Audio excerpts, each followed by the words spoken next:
los propósitos o los fines que Él ya ha decretado. Sin duda no vamos a cambiar la voluntad de Dios. Cuando alguien llega a afirmar que Dios perdonó al pueblo de Israel porque Moisés intervino, sería tanto como afirmar que Moisés era mejor o más bueno, por decirlo así, que Dios. Y eso es un grave error. Igualmente pasaría cuando Abraham intercede por Lot. No, Dios estaba probando los corazones de uno y otro, y les estaba enseñando, ¿no? Y nos está enseñando a través de esos pasajes acerca de él, de su carácter, de su bondad, de su justicia. Entonces, primeramente, ¿qué es lo que va a hacer la palabra de Dios? La palabra de Dios, pero en la oración, va a disponer nuestros corazones para aceptar su voluntad. Pero antes de ello, quiero hacerles referencia a dos cosas. Hemos sabido de hermanos en Cristo que han muerto por el COVID, pastores que han muerto por el COVID. En Estados Unidos, en Escocia, un hermano, por lo menos hasta donde me quedé, está enfermo de COVID.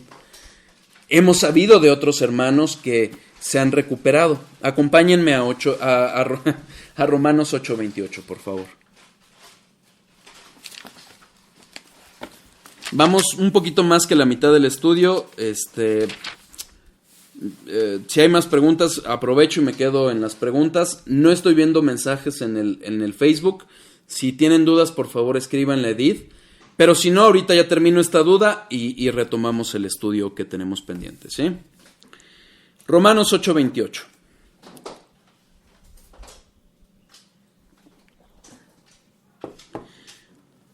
Y sabemos que a los que aman a Dios, todas las cosas les ayudan a bien. Esto es, a los que conforme a su propósito son llamados. Las dificultades, las situaciones que enfrentamos, aún la enfermedad, en los hijos de Dios, son para conformarnos al carácter de Cristo. Veamos los versículos 29 y 30. Porque a los que antes conoció, también los predestinó, para que fuesen hechos conforme a la imagen de su Hijo, para que Él sea el primogénito entre muchos hermanos, y a los que predestinó, a ellos también llamó, y a los que llamó, a estos también justificó, y a los que justificó, a estos también glorificó. ¿Para qué pasamos dificultades? ¿Para qué pasamos sufrimientos? Para ser conformados a la imagen de Cristo. En la parábola del sembrador, que insisto, creo que como muchos predicadores han dicho, creo que es mejor llamarla la parábola del suelo, porque lo que difiere es el suelo.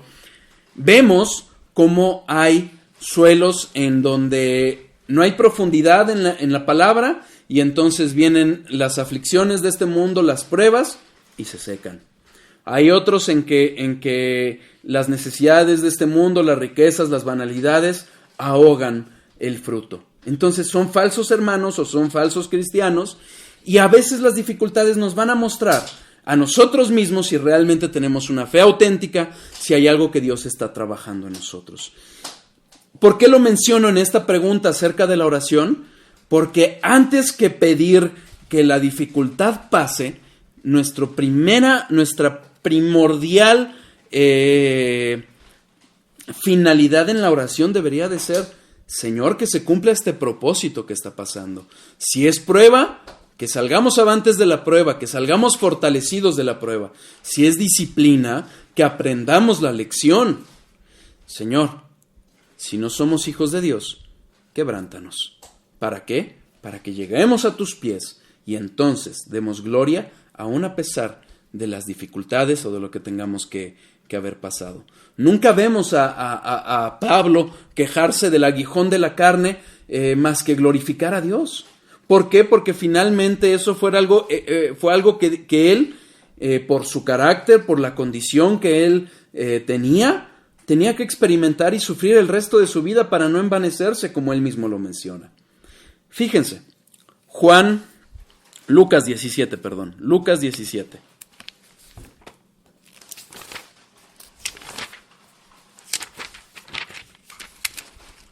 versículo 11, si no me equivoco. Sí, versículo 11. Lucas 17, versículo 11. Vamos a leer del 11 al 19.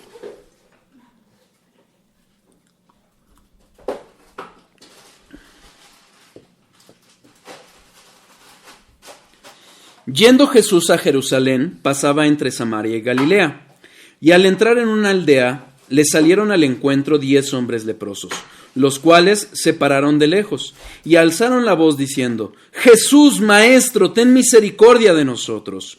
Cuando él los vio, les dijo: Id, mostraos a los sacerdotes. Y aconteció que mientras iban, fueron limpiados. Entonces, uno de ellos, viendo que había sido sanado, volvió glorificando a Dios a gran voz, y se postró rostro en tierra a sus pies, dándole gracias, y este era samaritano. Fíjense, esta no es parábola, este es un hecho. ¿Qué está pasando? Está Jesús en tierra samaritana. Ya hemos hablado en otras ocasiones de los samaritanos y de cómo no eran considerados por los judíos puros de sangre como puros por la mezcla que se dio con otras razas. Y está en este caminar y se le aparecen 10 leprosos, y los 10 exclaman: ten misericordia de nosotros. Jesucristo no los limpia en el instante. ¿Qué les dice? Vayan y preséntense a los sacerdotes. Y en ese caminar los 10 son limpiados. Los 10 recibieron misericordia.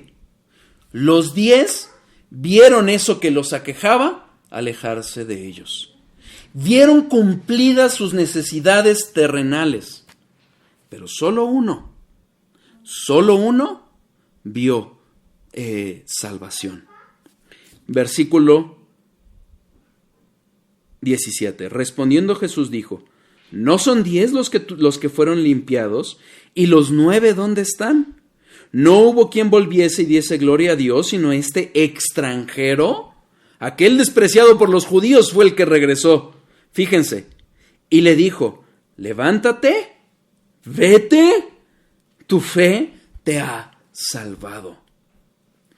Cuidado, hermanos, cuidado con estar pidiendo solo: quiero una casa nueva, quiero ya salir del encierro, quiero dejar de soportar a mi mujer que me tiene hasta acá. Cuidado. Si Dios está permitiendo, justamente en su sabiduría, y por eso creo que es bueno contestar esta pregunta como parte de las respuestas hacia la sabiduría, o atendiendo al atributo de la sabiduría de Dios.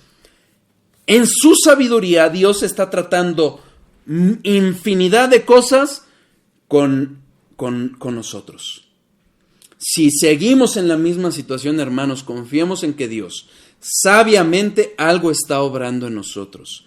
Hermanos, si estamos viendo dificultades en nuestros bolsillos, si estamos viendo dificultades en nuestra salud, si estamos viendo dificultades en nuestra ansiedad, en nuestros temores, confiemos en que Dios está obrando algo.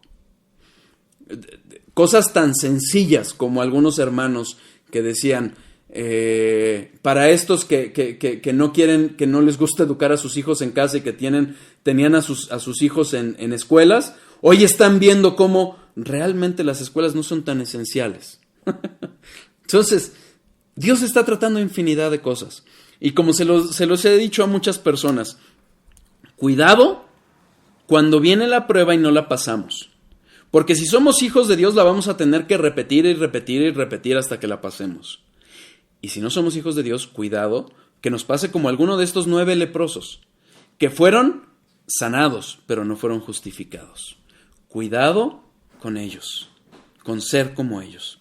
Y finalmente atiendo a otro aspecto de la oración, que es que cuando nosotros oramos, no es para cambiar la voluntad de Dios, es para que nosotros seamos adecuados a la voluntad de Dios. Acompáñenme por favor a 2 de Samuel capítulo 12. 2 de Samuel capítulo 12.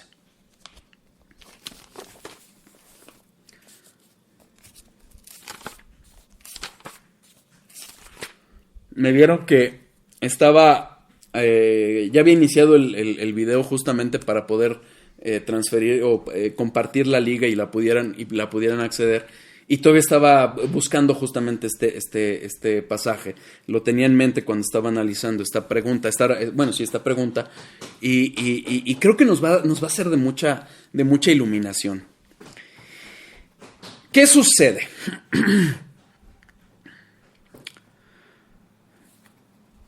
Si nosotros vemos el capítulo 11, vamos a ver el gran pecado de David. Bueno, uno de los grandes pecados de David. David había mandado a su ejército a pelear. Había incumplido la obligación de, como rey, ir delante de su ejército a pelear la batalla. Los había enviado. Y no solo eso, había caído en la pereza, porque dice que al mediodía se levantó, o ya en el atardecer se levantó, y vio a Betsabé bañándose. La codicia la toma, la embaraza. Betsabé era esposa de uno de sus amigos, de Urías. No sé por qué tenía la idea de Ulises y lo estaba confundiendo con las obras de Homero. De Urías. Entonces llama a Urías, lo engaña, lo quiere engañar, lo llama de la guerra, lo quiere engañar, lo quiere emborrachar para que se acostara con su mujer, y así como que no pasó nada. No sucede porque Urías, fiel al mandato que tenía para pelear la batalla, no se acuesta con su mujer. Entonces David, viendo que su pecado iba a salir a la luz, se le hace fácil matar a su amigo. Y entonces le pide al general que lo ponga hasta adelante y lo dejen solo, y lo matan. Y entonces toma a Betsabé. Este pecado pudo haber quedado oculto ante los ojos de los hombres, pudo haber matado para poder ocultarlo, pero había alguien a quien no le podía engañar, y era Dios. Vamos al versículo 12. Yo creo que lo analizamos con calma y ya nos quedamos solo con esto en este estudio, un estudio más de preguntas y respuestas. Espero que sea útil.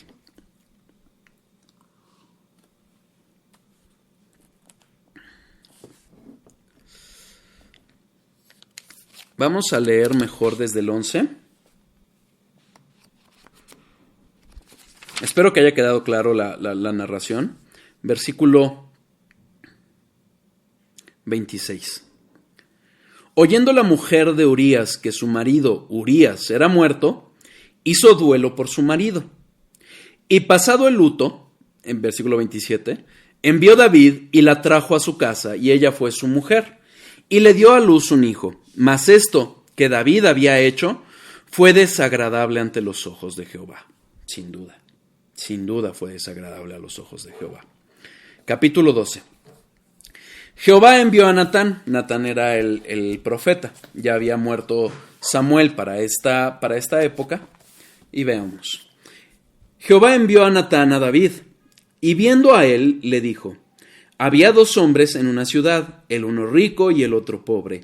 El rico tenía numerosas ovejas y vacas, pero el pobre no tenía más que una sola corderita, que él había comprado y criado, y que había crecido con él y con sus hijos juntamente, comiendo de su bocado y bebiendo de su vaso, y durmiendo en su seno, y la tenía como a una hija.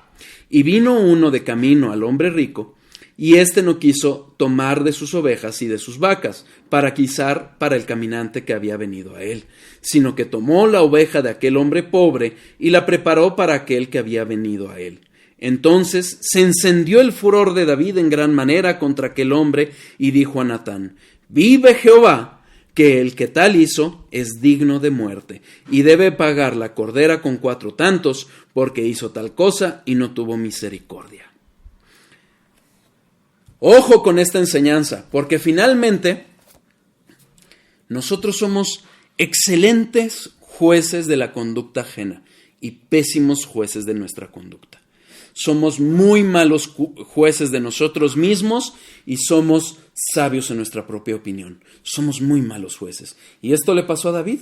Ve esta situación narrada por Natán, se enciende en furia y dice: este hombre es digno de muerte. Fíjense lo que le contesta Natán. versículo 7. Entonces,